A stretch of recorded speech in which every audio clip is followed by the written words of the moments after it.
Come on. Silence your cell phones.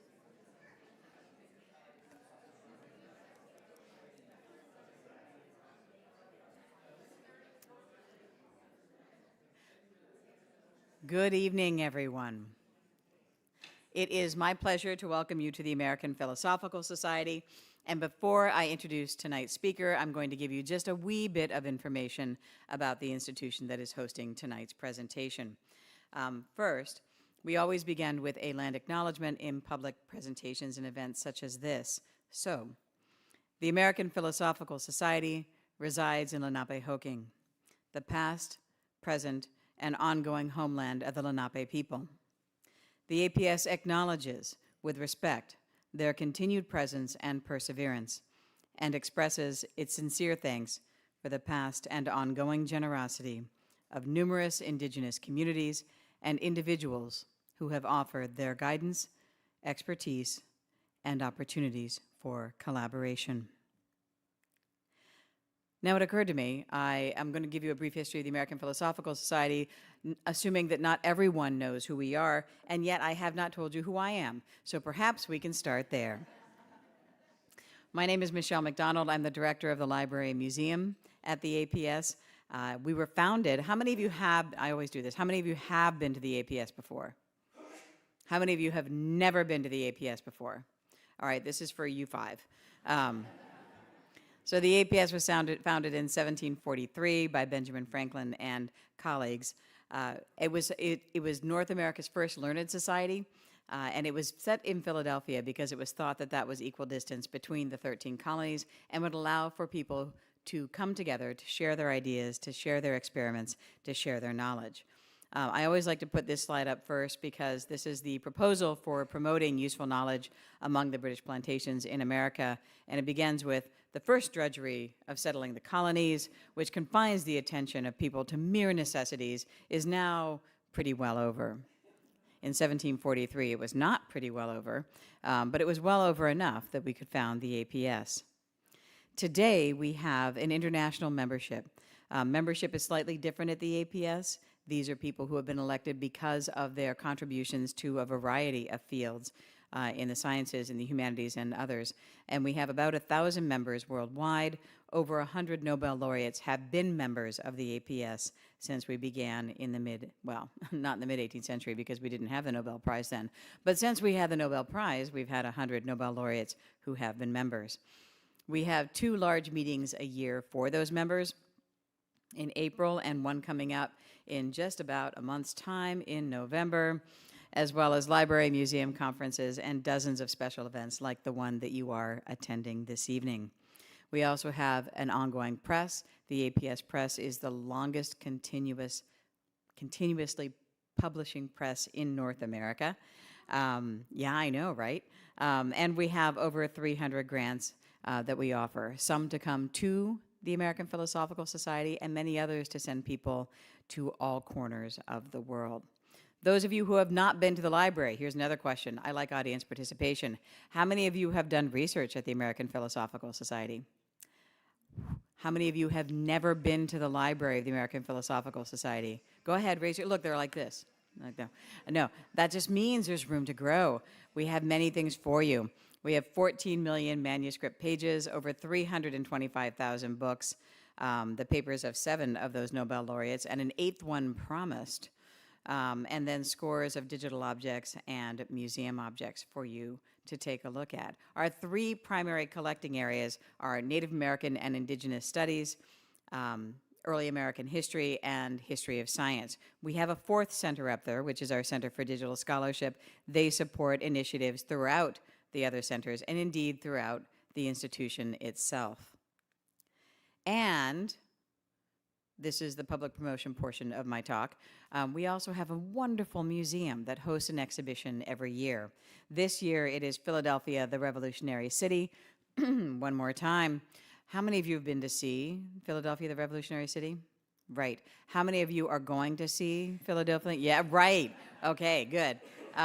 It is a wonderful exhibition. Normally, our exhibitions draw on predominantly our own collections, but this year's exhibition features over a dozen lenders to capture what life looked like in the turbulent years leading up to the American Revolution and during the conflict itself. So I definitely recommend that you take a look. It is up and available through December 28th. And just a little preview, next year will be, go figure, in 2026, focused on the Declaration of Independence. Who knew? This one will be drawn entirely from APS collections, and it will include a tremendous number of different kinds of declarations. We have one of the largest collections in the nation that will be in the same gallery at the same time for the first time. So it is definitely a must-see, and it will open in April of 2026. Now, with all of that, my real privilege tonight is to introduce tonight's speaker. I need glasses for this. So Kathleen DuVal is the Carl W. Ernst Distinguished Professor of History at the University of North Carolina in Chapel Hill. She is a scholar of early American and American Indian history. Born in Fayetteville, Arkansas, she studied at Stanford for her BA, at the University of California, Davis for her doctorate, and held an Andrew W. Mellon postdoctoral fellowship at the University of Pennsylvania's McNeil Center for Early American Studies in 2001, which was the same year that I was a pre-doctoral fellow at the McNeil Center for Early American Studies. So I have known Kathleen for 24 years. Oh, thank you. Thank you. Thank you. Yeah. Side note, I asked Kathleen that year, because I didn't know anybody else in Philadelphia, and I was looking for a place to stay, and she had scored a fantastic rental in a brownstone Trinity just off of Rittenhouse Square. She was looking for a roommate, and she said, no. I didn't no, I know, right? Like, how much fun would that have been? I did not hold that against her. She was married at the time. She said her husband was coming to visit. A Trinity, if you don't already know, is relatively modest in terms of space, square footage. But nonetheless, we have remained friends ever since. She joined the University of North Carolina faculty in 2003. Kathleen is a fantastic author. She is the author of Independence Lost, Lives on the Edge of the American Revolution, which came out with Random House in 2015, and tells the little-known story of Spanish, French, British, Chickasaw, Creek, and African-American people who fought in the American Revolution in the Gulf South. This book won the Book of the Year Award from the Journal of the American Revolution, the Deep South Prize from the Francis S. Summersell Center for the Study of the South, and the Society of the Cincinnati in the State of New Jersey History Prize, and was a finalist for the George Washington Book Prize. DuVal is also the author of The Native Ground, Indians and Colonists in the Heart of the Continent, which came out from the University of Pennsylvania Press in 2006, and the co-editor of Interpreting a Continent, Voices from Colonial America, published by Rowman and Littlefield in 2009, which she edited with her father, the literary translator John DuVal. She has won fellowships from the National Humanities Center, the American Philosophical Society, yay, the Huntington Library, and the Newberry Library, and is an elected fellow of the American Antiquarian Society and the Society of American Historians. Tonight, she is here to discuss her most recent book, Native Nations, A Millennium in North America, which was published by Random House in 2024. It is a tour de force, described by the Wall Street Journal as an essential American history, winner of the Bancroft Prize, winner of the Cundill History Prize, and winner of the Pulitzer Prize. Yes, it is for sale in the back of the room following this presentation. She will sign it if you're nice. Please join me in welcoming Kathleen to the podium.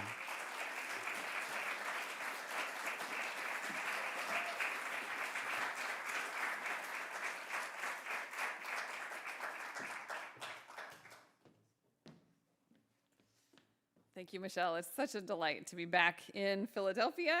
I want to give a big thank you to Roderick and to Michelle and to Elizabeth and to everyone else. I think I'll just get started. I'm going to take us to the year about 1300, near what today is the city of Phoenix. The great chief Sivani ruled over a mighty civilization. There was a vast irrigation system that watered some 15,000 acres of crops for 5 or so large cities, many pyramids, and a great castle that the Spanish would call unimaginatively Casa Grande, big house, right? By the great chief Sivani's time, his civilization, the Hahugum, had thrived in the desert for nearly 1,000 years. It would take the city of Phoenix another 700 years from today to thrive in the desert where it is for 1,000 years. The descendants of the Hahugum today tell about the great chief Sivani in their oral history. They say that he had reaped very large harvests with his 2 servants, the wind and the storm cloud. But he had grown angry with them and had sent them away. Now, if you're a great leader whose people are dependent on agriculture, is it a good idea to send wind and storm cloud away? No, it's not a good decision. As Sivani should have known, without wind and storm cloud, the crops didn't grow. The people, oral history tells us, came near dying of hunger. So Sivani called wind and storm cloud home, but that backfired. So much rain then fell that the whole country was covered in water.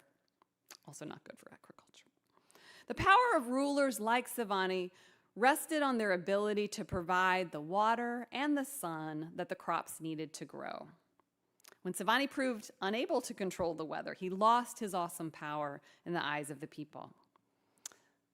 One day, as he looked out from one of his city's towers, he could see a mass of people coming, and it wasn't good, coming to overthrow him. They were chanting, this is an somewhat clumsy English translation, but something like, "There stands the doomed habitation. About the pueblo runs its frightened chieftain." The great chief Sivani was one of countless leaders across North America in the 1200s and 1300s who faced political and environmental disaster and the destruction of the cities and the civilizations over which they ruled. This was true for his Hahugum people. It was true for the Chaco Canyon, also in the Southwest, and for Mississippian peoples all across the Mississippi Valley in the middle and the southeastern part of the continent. But let me back up. Before I talk about the fall of those cities and what came after them, let me start with those cities. There were great cities in North America long before Europeans arrived. You can still see their great adobe works in the Southwest and their earthenwork mounds in the Mississippi Valley in the Southeast. Those cities arose about a millennium ago. And at the time, they were the size of cities around the globe, including in Western Europe. They rose they were enabled by the rise of large-scale agriculture, because in this time period, this was a period that climatologists call the medieval warm period. The medieval warm period began around the 9th century and brought, as its name implies, warmth and also more predictable weather to North America and other parts of the globe. And the medieval warm period allowed large-scale agriculture to spread north into what's now the United States from central Mexico. A similar thing was happening in Western Europe at the same time.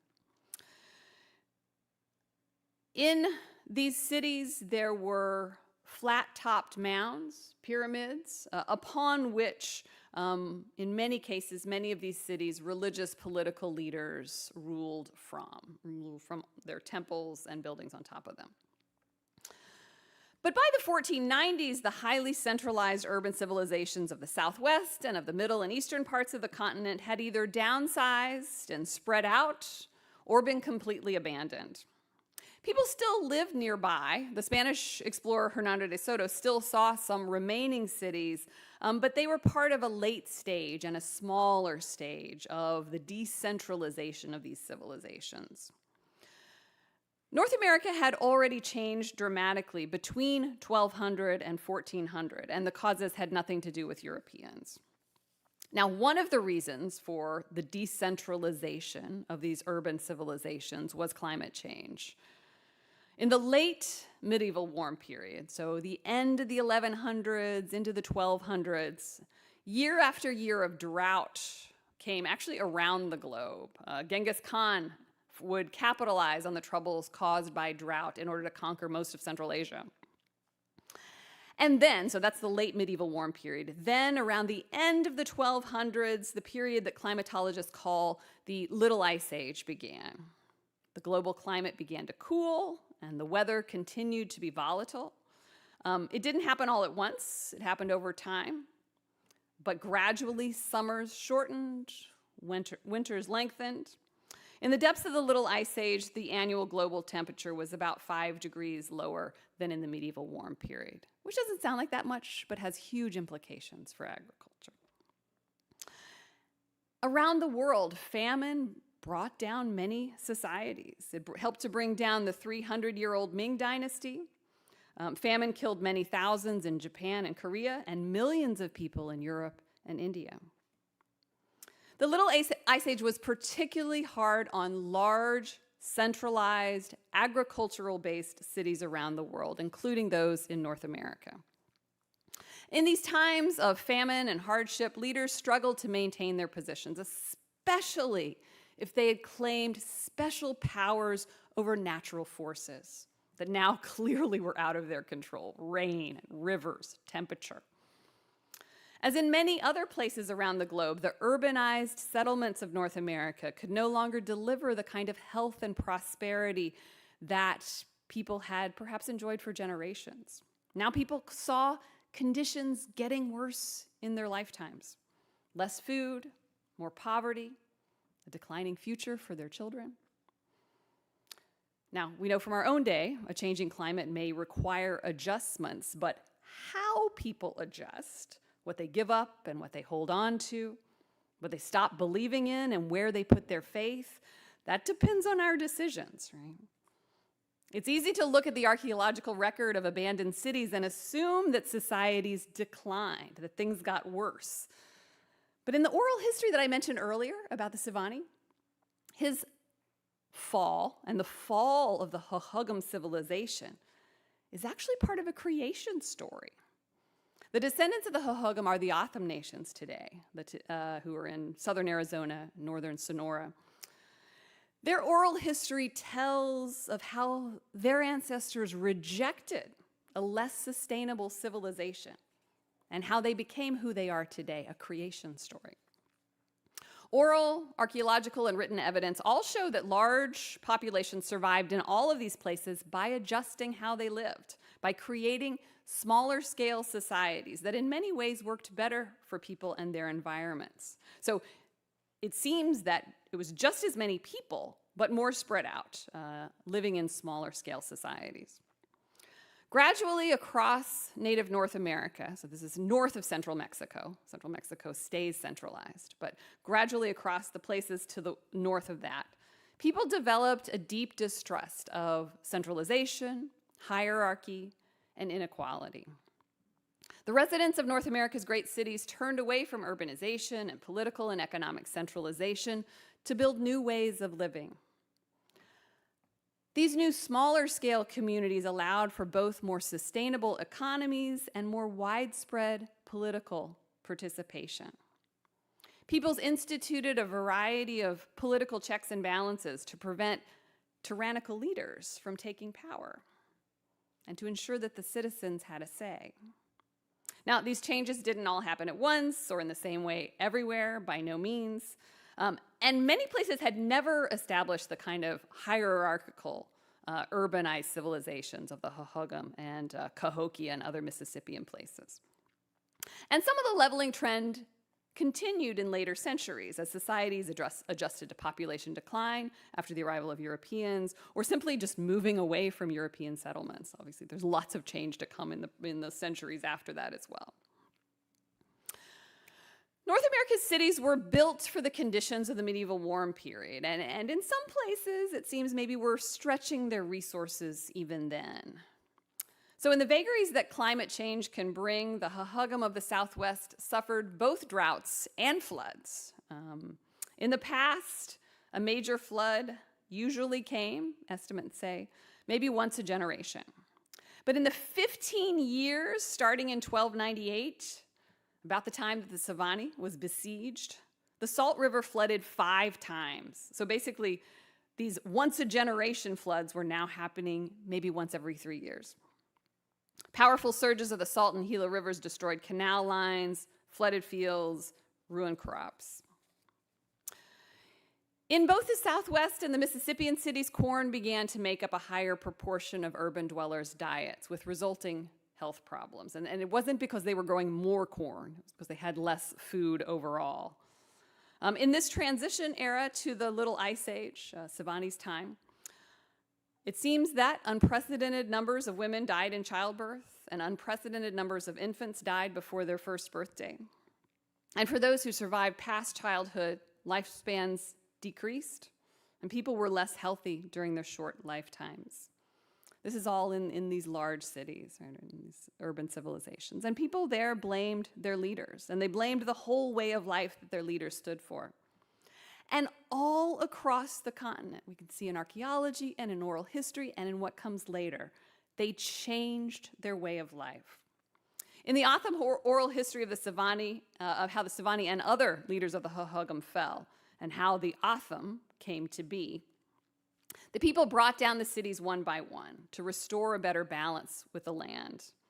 They needed to destroy the misused powers forever, including making sure not only that every formerly powerful leader was dead, but also that, as one of the oral histories puts it, the understandings that he had were gone.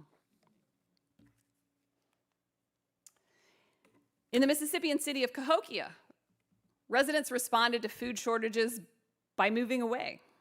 At first, some moved out of the main city into its tributary cities. Maybe the leaders had said we need to spread out because it's getting so hard to feed everybody in the city. But as conditions worsened, huge numbers left Cahokia's realm entirely. The farming towns that had fed Cahokia were abandoned. And over time, family groups left and farmed in new places, beyond the reach of Cahokia's leaders. Cahokia had grown fast, and it appears maybe with some measure of force, maybe forcing some of the people who ended up at Cahokia to move there and work there. And then as Cahokia's leaders struggled to keep their power, it seems that they grew more tyrannical. There's evidence that they beheaded people who opposed them, that rebellion and war broke out, prompting even more people to flee. And at some point, the elite left as well. Maybe fleeing rebellion, maybe unable to sustain their city's economies and public works when most of the workers were gone.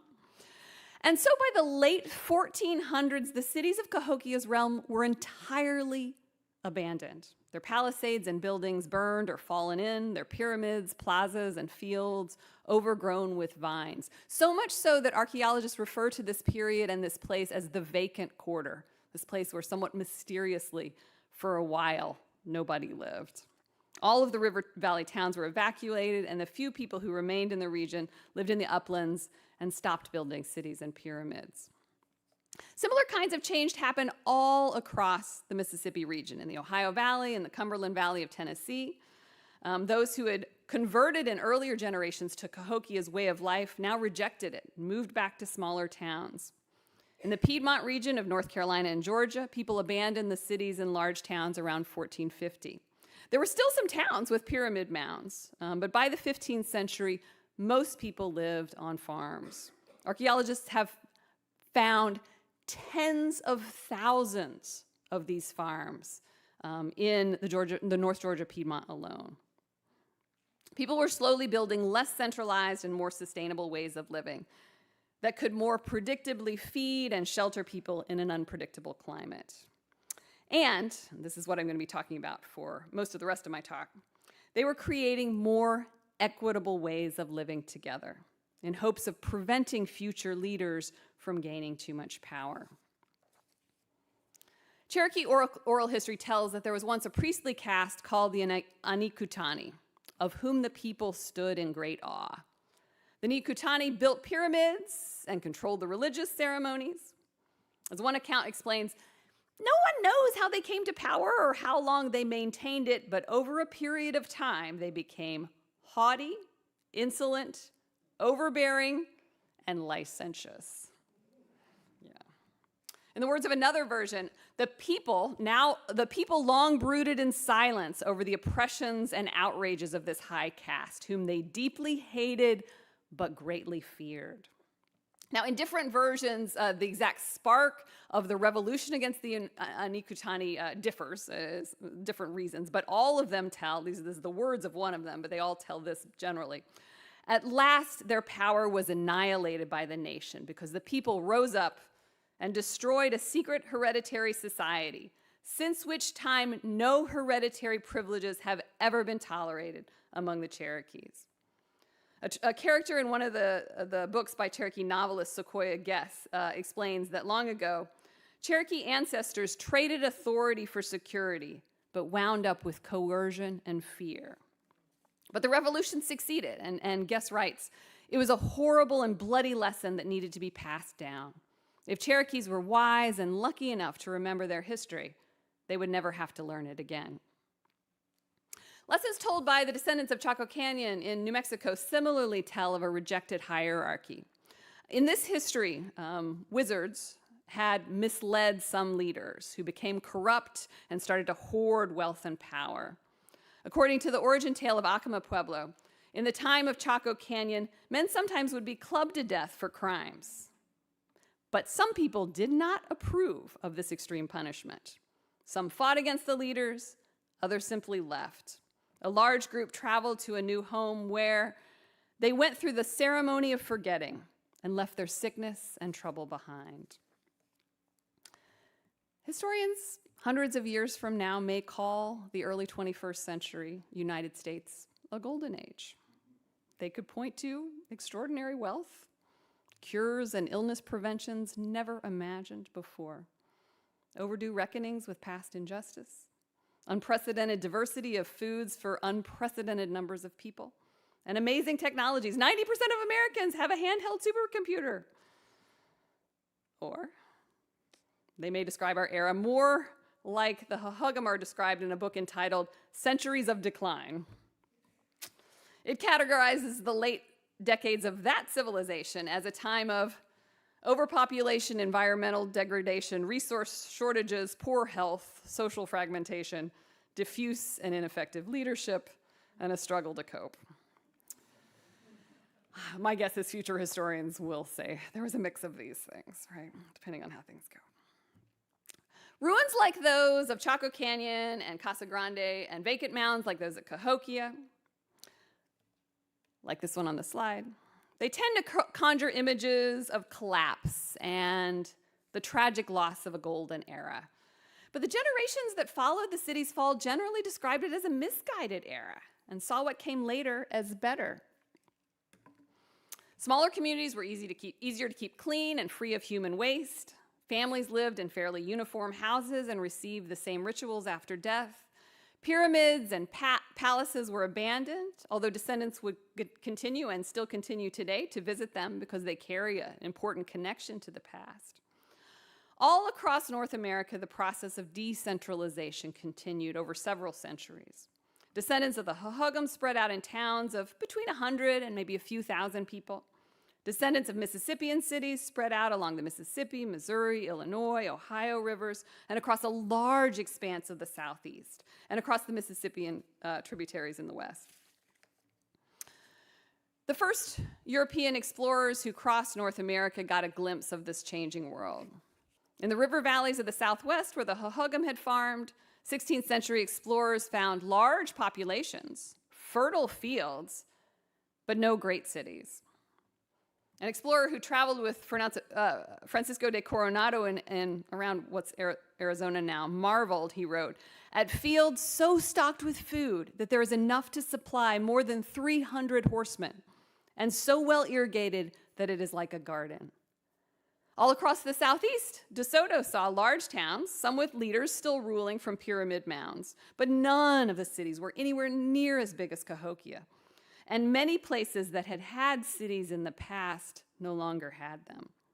Spanish explorers were still impressed. A town of a few thousand people was a city in 16th century Europe. But in later centuries, Europeans and white Americans would assume that North America's societies were primitive, simple, and timeless, that they could never have had cities. In fact, the Native American polities that Europeans and white Americans encountered were far from primitive. Societies that discourage the accumulation of authoritative power and wealth require very complicated structures to encourage and maintain those values. As one anthropologist puts it, egalitarian societies do not just happen. Anishinaabe historian Carrie Miller explains that Native American non-hierarchical political systems were neither weak nor random, but highly organized and deliberate. Native North Americans developed complicated economic, political, social, and religious structures that encouraged shared prosperity and shared decision-making. So in the last part of my talk, I'm going to talk about economic changes, political changes, and religious changes, and sort of social will be sort of bound up with all of those. So starting with economic changes. Native North Americans put a high priority on diversifying food sources in the aftermaths of the droughts and famines of the 12th and 13th centuries, and the colder and unpredictable weather of the Little Ice Age. Women grew, in most places, beans and squash in the same field as corn, so that the beans grew up the corn stalks, and the squash vines covered the mounds to discourage weeds. To Europeans, this kind of field looked messy, but those methods were actually more efficient than European row planting, as Jane Mount Pleasant and others have shown. Native Americans developed multiple varieties of corn for different conditions, providing more security against crop failures. And they determined not to depend on just one source of sustenance. So they actually, although they absolutely continued to farm and to diversify their farming, they increased other ways of getting food as well. They hunted more, they fished more, they gathered more.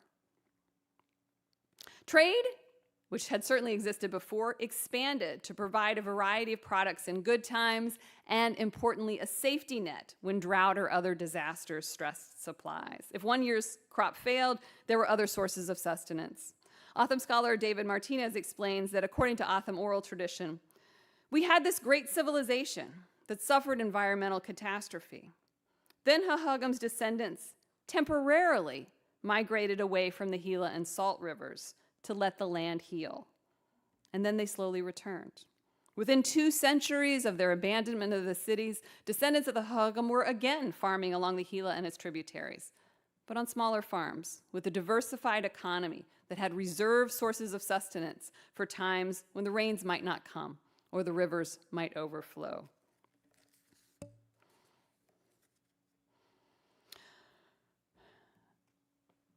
The way the Otham and many other Native peoples describe this sort of economy is through the philosophy, and other things, is through the philosophy of reciprocity, an ideal of sharing and balance that undergirded economics, politics, and religion across most of the continent. Lumbee legal scholar Robert A. Williams, Jr. explains, connection to others improved the chances of overcoming some calamity or disaster that might befall the individual or group. Peaceful relations with other tribes could provide inestimable benefits. Trade and subsistence goods that were unavailable or in short supply in the territory, military alliances that extended power and influence, and protection from feared enemies. Daniel Richter calls this system a sort of upside-down capitalism, in which the aim was not to accumulate goods, but to be in a position to provide them to others. Reciprocity obligates the partner who has more to give more. Kiowa anthropologist Gus Palmer explains, when you give somebody something that you supposedly own, that person has to make a return gift of some kind. And it's not the payment that's important to here. It is not the payment that is so important here as is the recognition of something significant happening, the exchange. So reciprocity was important across Native societies in sustaining this more diversified economy. Political changes accompanied those economic changes. As reciprocal economies emerged, the nature of leadership and the expectations of leaders changed all across the continent. And certainly there were peoples who had not created these societies with hierarchical leaders, and there were societies that could look back to an older past without those. So some of these changes clearly draw on an older history as well. They aren't all just sort of made up at the time.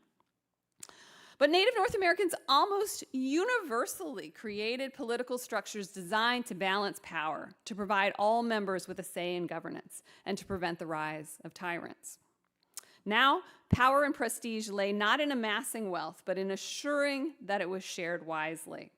Leaders earned support in part by being good providers.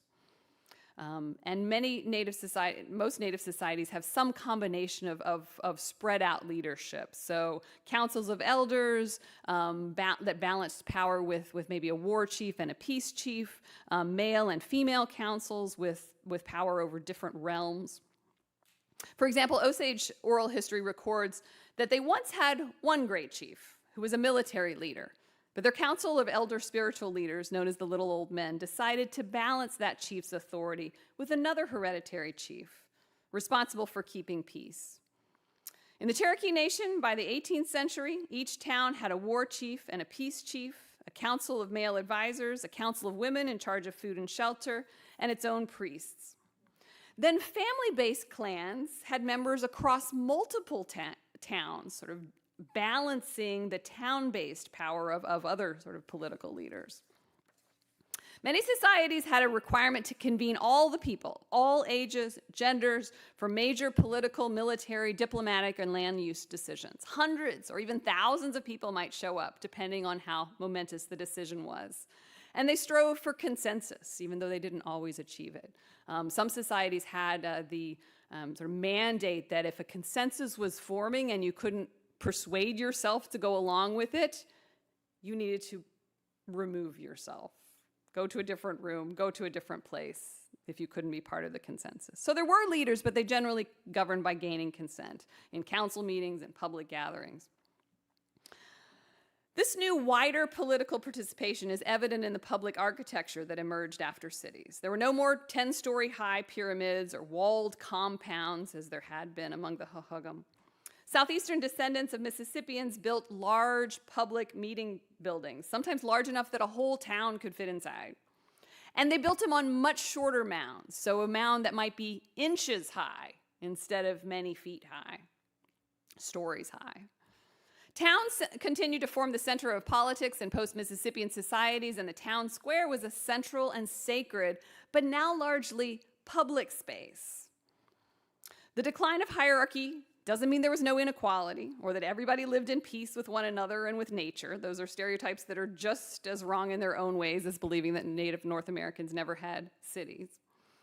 In many Native societies, political and religious leaders had to come from a certain family or clan or town or division. But within those requirements, individual leaders usually were also chosen for their bravery, their oratory, their wisdom. Haudenosaunee governance illustrates one form of balancing power. Everyone belonged to a matrilineal clan, inherited from their mother. And those clans worked both within and across the different Haudenosaunee nations. Women ran the clans, which were responsible for local governance, while men were the representatives of those clans and nations to the Haudenosaunee Council. Each council member, called a royaner, was chosen by a clan mother. And generally, she chose from among a set of cousins from within a matrilineage. So it was an office that was both inherited and also sort of required deserving. Early modern European observers had trouble understanding leadership like this. They inaccurately translated royaner as lord or noble because they knew there was something inherited by it and they didn't quite get the other parts of it. Similarly, Europeans translated the Muskogean word miko as king, even while realizing there were an awful lot of Mikos, so king couldn't really be quite the right word. And European observers completely failed to notice women's power to govern clans and towns and fields. So finally, some religious change. Like politics, religion now involved more public participation. To diffuse the power of dominant leaders, many societies either cut or weakened the link between religious power and economic or political power. Among the Otham descendants of the Hohokam, male and female healers and spiritual leaders cared for the sick, advised before going to battle, and ceremonially chose baby names for infants and mature names for adolescents. But their religious importance no longer gave them political and economic power. Cherokee oral tradition notes that after the fall of the Anikutani, thereafter the priestly functions were assumed by individual medicine men. Priests no longer ruled towns. All across North America, societies continued many of the religious beliefs and practices of the past, but in a less hierarchical way. Priests were responsible to the people.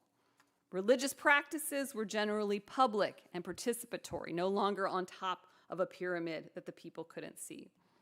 Still today, centuries later, Native nations from the Southeast and Mississippi Valley integrate the ancient past into their ceremonial grounds and public places. The modern building housing the Muskogee National Council, for example, is set within a mound. When the Choctaws were forced west in the 1830s, they named the site of their new council house in Indian Territory for their mother mound. And that mother mound, the one back home, today belongs to the Mississippi Band of Choctaws. Fairly recently, the Eastern Band of Cherokee Indians in North Carolina and the Osage in Missouri and Oklahoma have bought back, used their own money to buy back ceremonial mounds.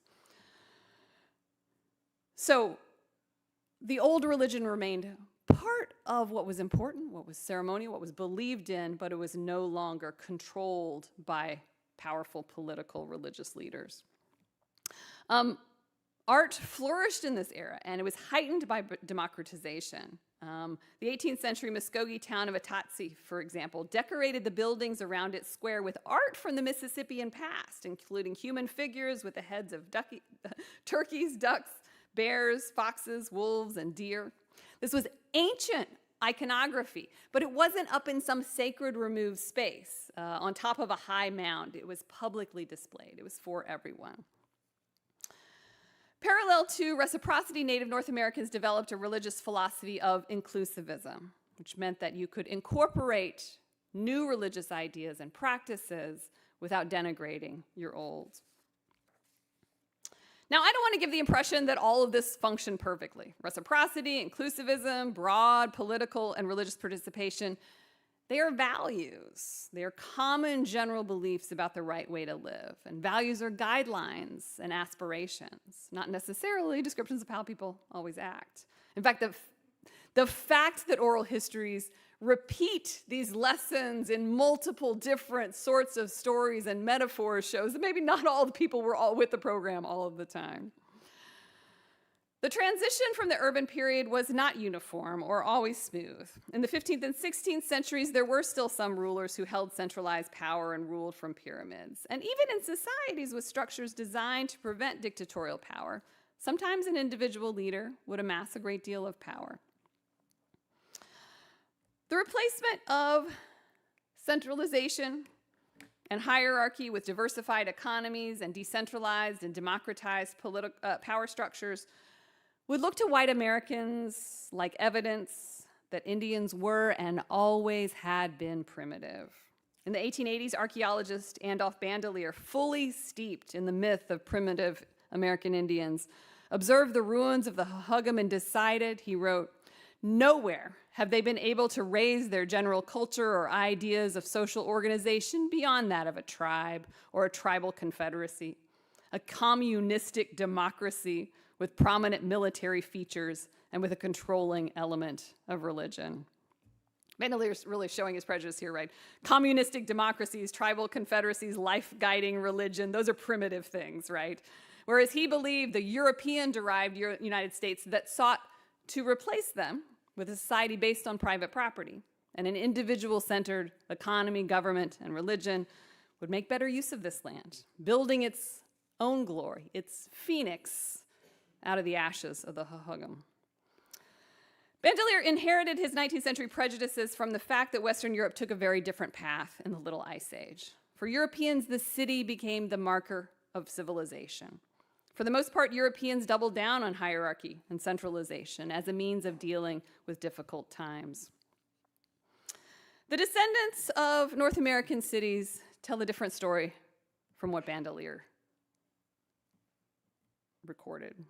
They tell cautionary stories of leaders who had seized too much power, retelling the history of taking down powerful leaders, letting the land heal, and building a more sustainable life. Ideally would remind people of why they lived as they did. Let me wrap up with a couple of implications for post-1492 North America. It goes without saying that there were hard times to come. Europeans and their descendants would bring tremendous disruptions, especially in the 18th, 19th, and 20th centuries. Yet the political structures founded in the centuries after the cities fell provided some protection. Smaller, more spread out towns and the buffer zones between them allowed for better responses to disease, more ability to isolate, to quarantine.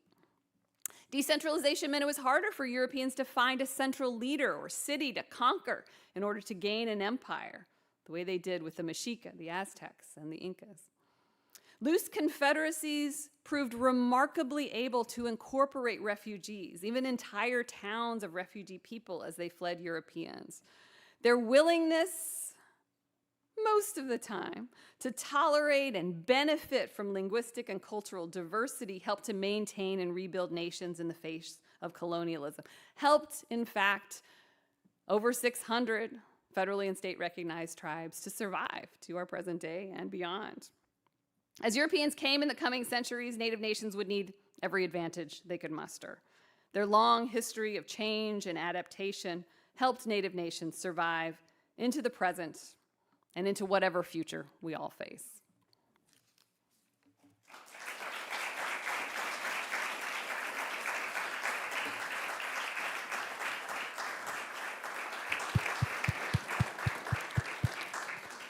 So much, Kathleen.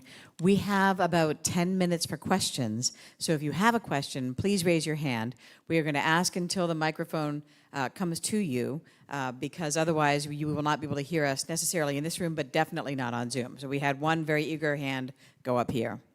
Yeah, thank you so much. That was amazing, and it's great to see such a large compendium of history, just like really condensed in the presentation.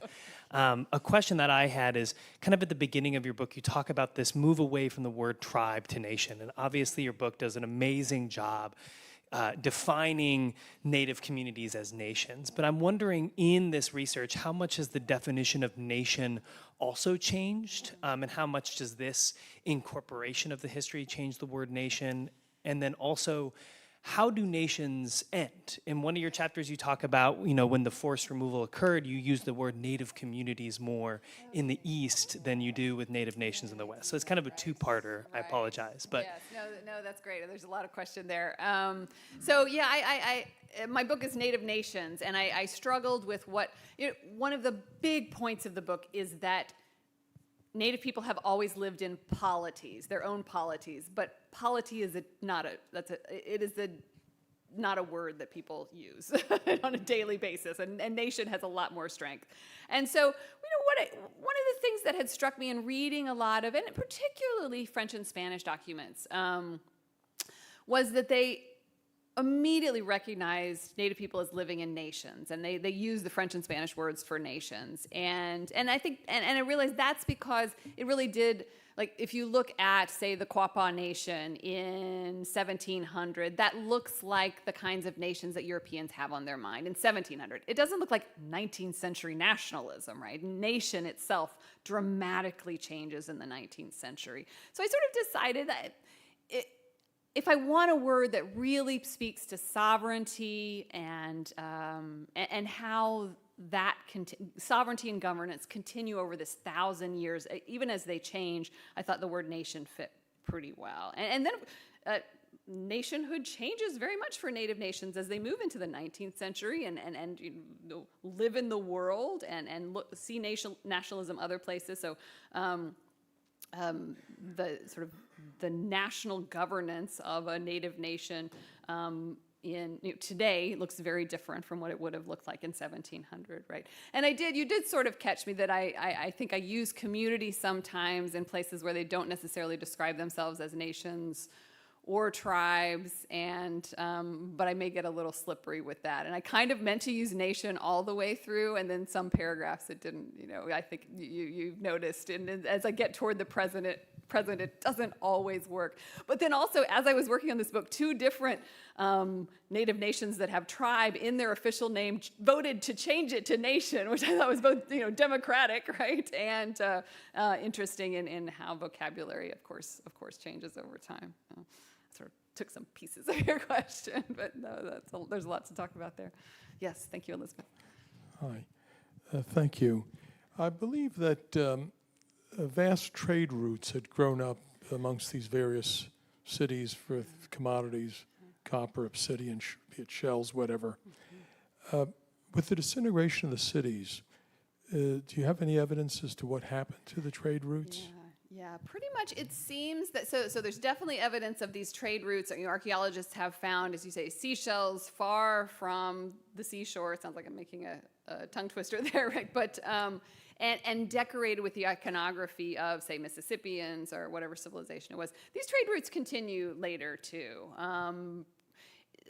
Probably these trade routes were mostly sort of small routes that connected all together to make larger routes in the distant past, and that's certainly what they were later on. Occasionally, there will be a trader who says he's gone, all the way across the continent or something, but usually they're pretty trade between two fairly close places, and that continues. So continent-wide trade, in that way, continues all through this period, and there's for centuries afterwards as well. And I think, at least the way the oral histories describe it, is that it is more important for this kind of safety net that they are building in the eras after the cities. So the theory, at least, is that in the older era, the trade is a little more among the elite, and that later it's a little more spread out. Definitely later is more spread out, and that more people are consuming the items of trade, and they aren't elite goods as much.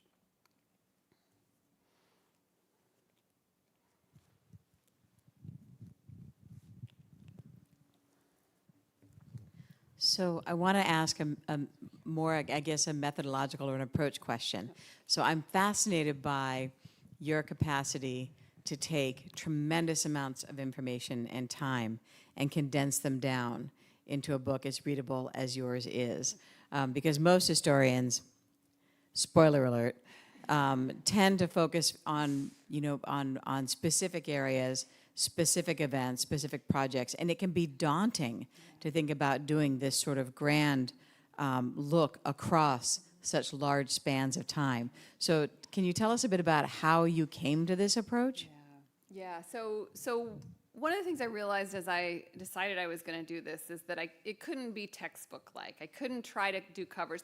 I teach a class called Native North America, and I do try to do some coverage. I mean, it's only one semester. I don't fit all that much in, but I try to, this is the most important thing you need to know in this era, and it's lots of different Native nations. And this one, there are lots of Native nations in here, but I do focus on some specific ones. And so most of the chapters focus on one nation in a particular time and place. And then the later chapters that move into the 20th and 21st century, I track all of those particular nations that I'd started with. And I got to admit, one of the ways I chose those nations were people I already knew within those who were scholars within those who could tell me what they knew, who ideally had written about it, could introduce me to people, and then could read my chapters and tell me if I was way off base on things. So I try to big, but then focused in on particular Native nations that I can come at least a tiny bit of an expert on, instead of trying to cover it all. Which means, of course, then I take some to be sort of more, there may be representative problems, and that will be the next historians to come will have plenty to work with, breaking down my generalizations. I want to thank you for your lecture, because up until now, I would have never associated cities with Native Americans in North America. Yep. If I'm thinking of a city, I would think of maybe Teotihuacan in Mexico, but never North America. I noticed that you didn't give any numbers. Can you tell us what were the numbers of these cities? Then I have another question. Yeah. So they are. So people estimate Cahokia was probably the biggest single city. So the central city of Cahokia, and people debate this, right? But had probably 20,000 people in it at its height.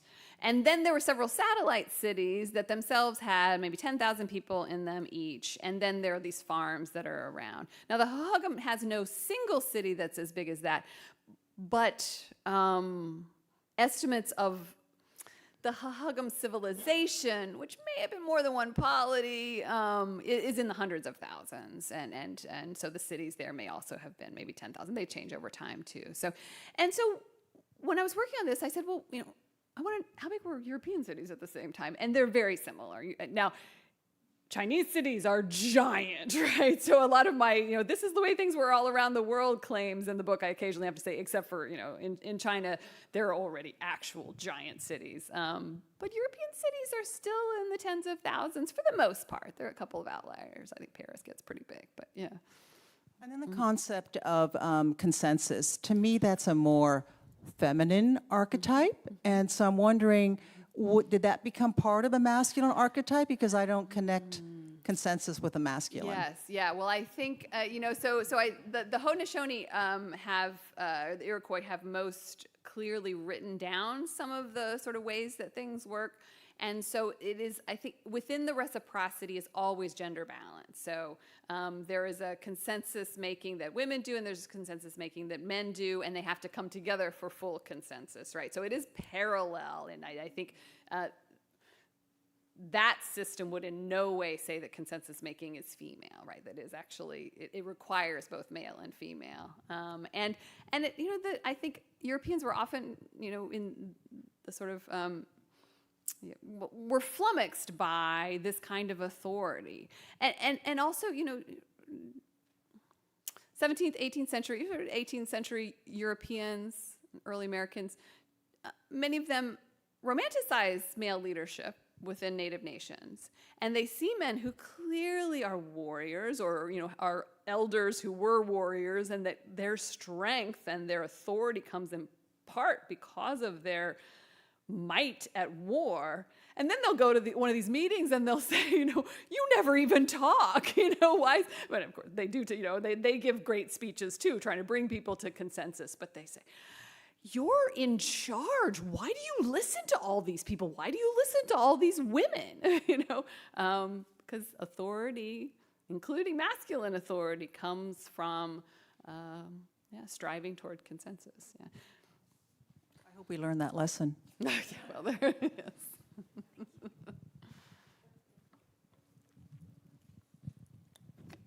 Thank you so much. My question, I guess, is also methodological. I'm curious if you could just tell us more about how you went about weaving different kinds of evidence. You're clearly doing archival work. You're looking at archaeological evidence. You're bringing in oral history. Yeah. So I guess in particular, I'm interested in how you would weave in the oral history with other things, but anything you can just share with us about that. Yeah. Well, if this is an audience of all grad students, I would just say editing, right, to weave it together. But that's not your question. So one of the things I thought, what I wanted to do, I wanted this book to have a couple of chapters about change over time before Europeans arrived, just to make the point that this is not nothing happening. But I thought I would have a lot of trouble. I knew the archaeology set talked about the fall of cities, and I didn't know that the oral history would have anything to say about that. And then when I started reading oral history, just finding these parallel stories across the continent from people who are clearly descended from these great cities, it was much easier than I thought it would be.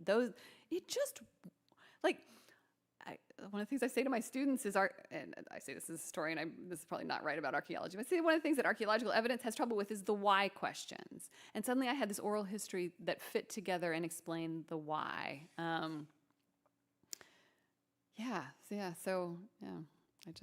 it weaved together better than I thought it would. And in fact, because some of the archaeology poses this as a puzzle, what happened to the cities? Like, well, it's right here. It's what happened to the cities and why.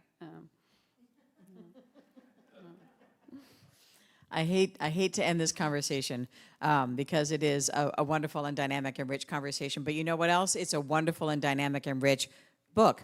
And so please join me in thanking Kathleen DuVal for coming to the APS. And I will, oh no, keep going with the applause. Keep going with the applause. I just didn't want Jeremy to turn off the mic.